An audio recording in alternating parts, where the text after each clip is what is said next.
In case you didn't read the title of this video is about how to steal bases even if you're slow. And no, it's not like clickbait or something. I really am going to teach you how to steal bases even if you don't have as much speed by getting bigger leads and better jumps. But I mean, this just isn't just for slow people because it can help fast players too. So let's just do this thing. Welcome to Upswing Baseball, where we give you tips and drills to improve your baseball skills. So subscribe and hit the bell if you want to take your baseball skills to the next level. And let's just do this. So first we're going to talk about the lead. Every little bit you can get off the bag is going to help, especially if you don't have a lot of speed and you can't just steal bases in your sleep. The average lead is like 2 steps and 2 shuffles. So I'm going to fix my camera angle real quick. We got 2 steps, 1, 2, and then 2 shuffles, 1, 2, like that. Tilt this boy back up real quick.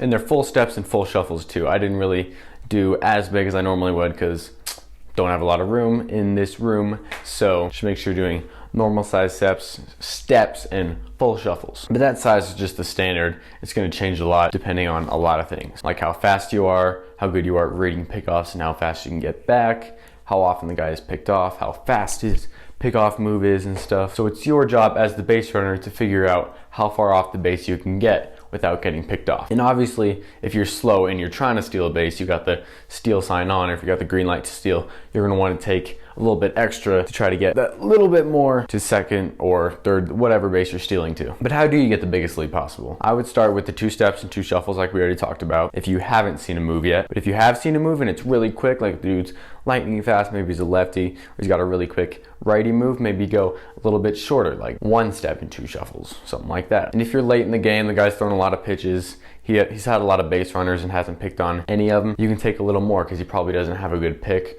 or he would have used it by now, right? Just makes sense, use your brain. And then of course, if he has picked, it's a slow move, you can take a little bit more too. That's a little bit easier to gauge how far you can get off. But it really is just common sense figuring out what the biggest, safest lead possible is for you. Not really that complicated. But now we're gonna talk about getting good jumps. The best way slow players can steal more bags. You get good jumps by figuring out when the pitcher is about to deliver to home. You can do this by paying close attention to how long the pitcher is coming set. So like when he's in the stretch, he comes here, how long he stays here before he picks up his leg and throws. You have to notice the patterns, like other stuff, how often he picks off, how often he slide steps. It's your job as a base runner to figure that out. So as a pitcher, I was taught to change up my counting how long I came set every time I delivered to home with runners on base. So they told me count U-C-L-A in your head every time. So for example, in the stretch, I come set U-C-L pitch,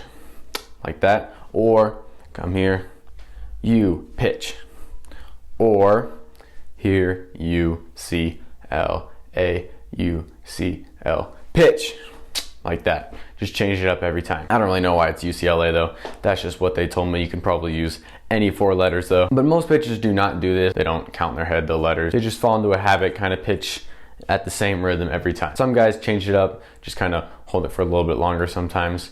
But usually either they're just pausing for the same amount every single time, or they have one different variation where they hold it a little bit longer. So as a base runner, you can use this UCLA to your advantage too. When you're actually on the bases or in the dugout, probably in the dugout before you actually get on base, you should be counting how long he comes set when there's runners on base, because most of the time he'll deliver on 1 or 2 letters. And then when you figure out these letters, like he keeps coming U-C pitch like every single time, he's not thinking about it, but he's just doing it subconsciously. You figure that out as a base runner, and then when you get on base, he comes set, and then you go right before he's about to deliver, so you get a big jump, and then you're safe without even giving the catcher a chance to throw you out. So I hope that makes sense, the whole UCLA getting better jumps thing. If it doesn't, you can ask me any questions down in the comments and I'll help you out. But now we're gonna talk about a couple other tips, little things that can give you a little bit better of a chance to be safe when you are stealing. The first one, you probably heard coaches say this, but never look at the throw. That's only gonna slow you down. As soon as the pitcher picks up his foot, you're pumping, head down, eyes on second base, that's all or third base, but all you're worrying about is the next base you're going to, nothing else. You can listen to your coaches and your teammates telling you if you should slide, if the ball is hit or whatever, but you don't need to look. That's what your coaches are for. And also run in a straight line. This is pretty common sense, but you just want to make sure you're taking the shortest route possible to the base, because every little bit counts. And also don't drop step. I have to change my camera again so you guys can see what I mean by that. Gotta see my feet. Yeah, what I mean by not drop stepping is this. When you're here, when you're about to steal, don't open up this foot and then go with the other one. That just takes a little bit more time to go here and then book it to the next base. Your first movement should be back foot forward, driving that other arm, and then just sprinting to that next base. So yeah, those are all my tips to steal bases even if you're slow. Before you go, I just want to let you guys know you can be faster if you want to.